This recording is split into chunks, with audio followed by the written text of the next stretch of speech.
अगर energy field की दृष्टि से अपन बात करें, देखो ऑरा और हैलो और एनर्जी फील्ड, इन तीनों में भी कथनचित भेद हो सकता है।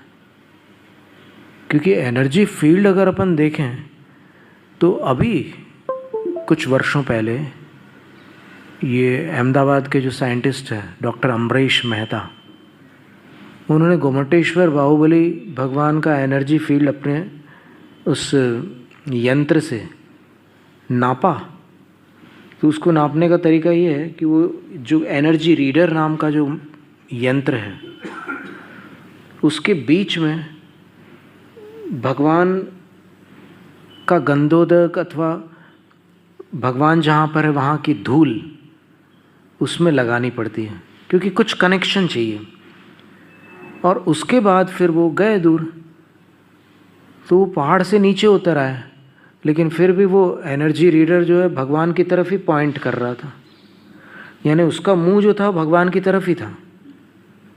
आपने देखा है कि एनर्जी रीडर एक यंत्र होता है, उसको ऐसे पकड़ते हैं तो उसका जो मुंह रहता है वो जिसका वो अंश लिया गया है उसके अंदर सैंपल, वो बाल भी लेते हैं, कभी कभी मिट्टी भी लेते हैं, कभी स्किन ऐसे रगड़ करके भी लगा देते हैं उसमें, तो वो उसी तरफ पॉइंट करता है।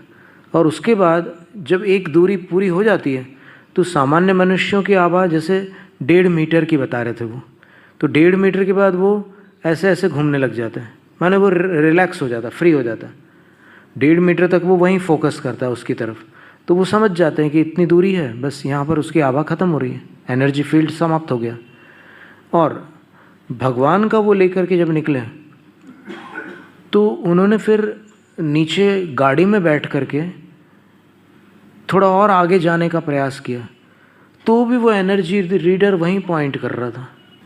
और वो किलोमीटर्स दूर चले गए तो भी एनर्जी रीडर उसी तरफ पॉइंट करता रहा।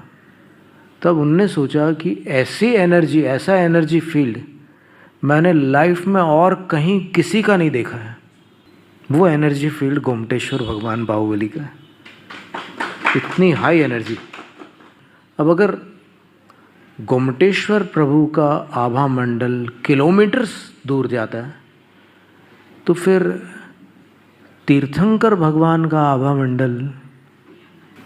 आभा मंडल ना कह करके उसको अगर अपन एनर्जी फील्ड बोले, ऊर्जा क्षेत्र, तो वो कितना होगा इसकी अभी अपन कल्पना नहीं कर सकते। अत्यंत विशाल होगा ये निश्चित है।